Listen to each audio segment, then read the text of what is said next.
effect on patients if we do not manage the quality errors.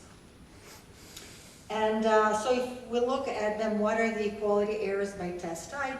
The most common ones are the ones that are here in yellow, which are blood gas and electrolytes, and we'll have Dr. Shimodic tell us all about that in the next presentation.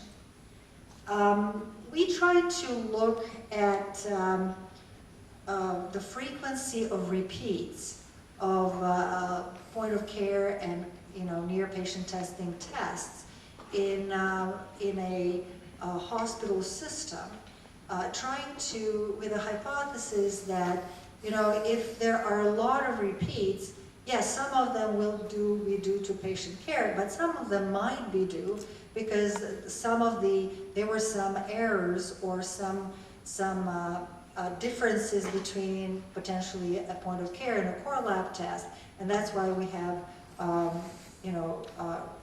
those frequent repeats. And so if we look at the repeat testing less than 60 minutes, the most common ones are actually critical blood gas testing, and this is the same if we actually look in the ED. Now, what happens when we have issues with hemolysis in the core lab? These are data that Dr. Peter Howanitz presented last year, actually 2 years ago, at an industry workshop at AACC. And basically, what happens is that the majority of time, we actually do not catch them. In a much lower number of time, there is an elevated potassium. The sample is centrifuged and visually inspected when we talk about whole blood. The other option is you have an elevated potassium, and then you look at other tubes to see whether there's hemolysis there. And then the other option is, after the analysis, you centrifuge and visually inspect, or basically you store it and then visually inspect. But by and large, even in the core lab, when we are thinking about the possibility of an error, when we have whole blood, we actually do not detect them. What is happening with the specimens that we collect for point of care testing? These are data that we have obtained in our studies, and here are 3 illustrative examples. So if we do capillary collection through a finger stick and use the best possible practice, the one that adheres to all current guidelines and best practices, you will get variability in the level of hemolysis that is obtained. So here are 3 studies. They were conducted pretty much with the same staff and in the same lab. And as you can see, 2 of them have really low levels of hemolysis, the study 1 and study 2. The way that hemolysis was detected was actually visually, using the experience of the technicians to detect hemolysis. And I can tell you that our techs are very, very skilled to do that because we do a lot of that work at BD. Now, study number 3, you can see there was almost 50% of samples that were collected were hemolyzed. However, we detected that hemolysis through a HI, hemolysis index. And so the question is the actual method of detection the reason why we have this discrepancy from study to study, or is there another variable that impacts here? And so what is happening with hemolysis when you do have hemolysis that you most likely will not find out about?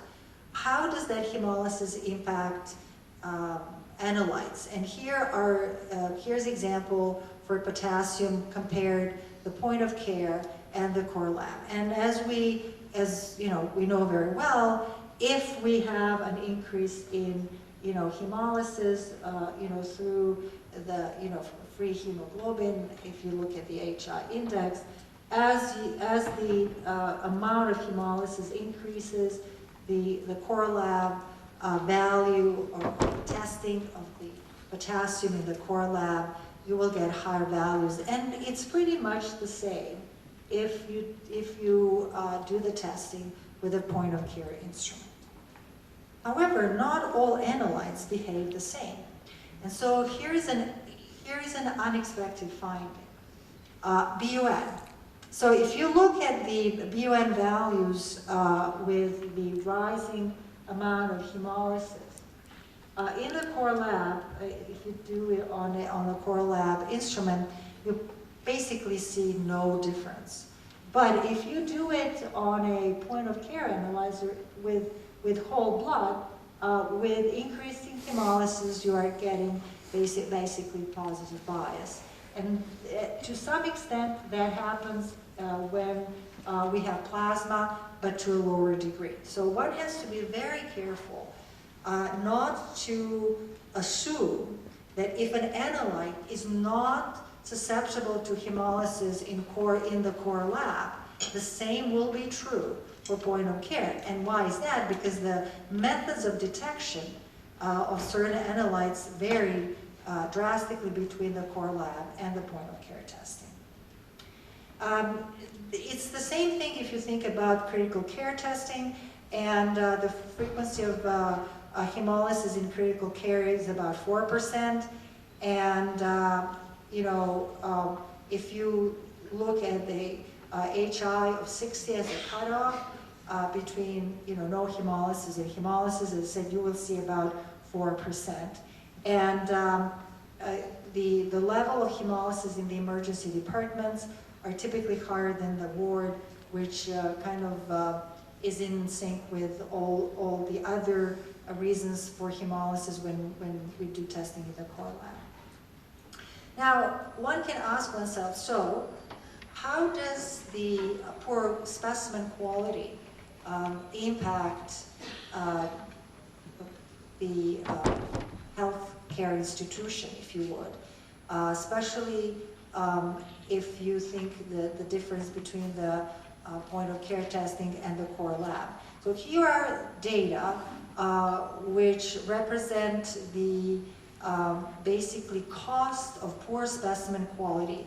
All the rejection that we do of specimens in the core lab actually amount to a large amount of money.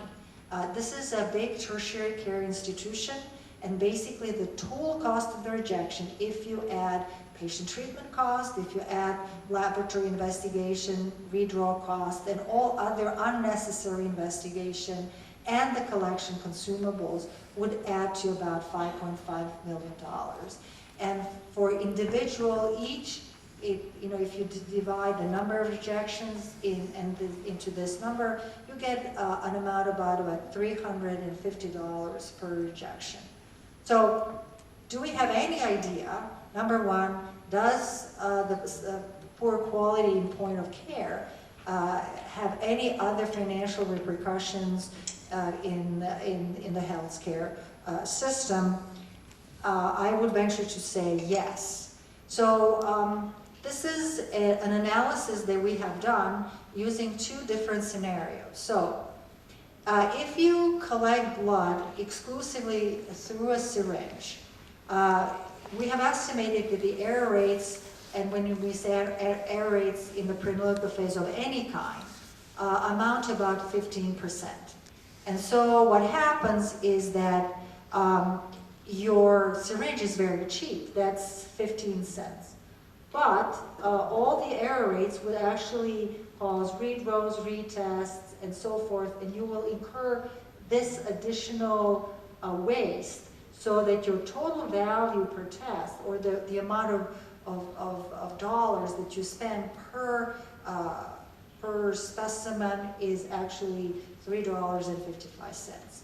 Now, if you take a syringe and then transfer the blood into an evacuated tube using the appropriate device, you will get lower error rates. You will get error rates around 5%. So what is there? Your total cost of the solution is a little bit higher, but you get much less weight because you have less errors and less redraws. So overall, the cost, the total value of each rejection is actually much lower.